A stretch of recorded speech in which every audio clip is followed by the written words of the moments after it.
صحیح الجامع للبانی حدیث نمبر 2097 سیدنا ابو امامہ الباہلی رضی اللہ تعالیٰ عنہ بیان فرماتے ہیں، اللہ کے حبیب جناب محمد رسول اللہ صلی اللہ علیہ وسلم نے ارشاد فرمایا، یقیناً انسان کا نامہ اعمال لکھنے والا بایاں فرشتہ گناہ کرنے والے مسلمان بندے کا گناہ لکھنے کے لیے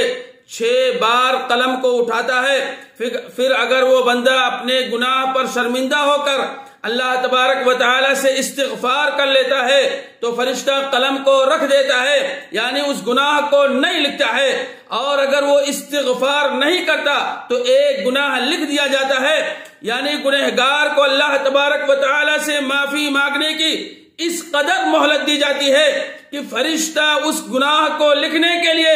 6 مرتبہ قلم اٹھاتا ہے، اور ہر بار لکھنے کے لیے اپنے ہاتھ کو کھینچ لیتا ہے، شاید اب بھی یہ توبہ کر لے۔ اتنی وسیع مہلت میں اگر بندے کو احساس ہو جائے، اس کے دل میں اللہ تبارک و تعالیٰ کا ڈر اور خوف پیدا ہو جائے اور وہ معافی مانگ لے تو اس بارگاہ خداوندی سے پروانہ مغفرت جاری کر دیا جاتا ہے۔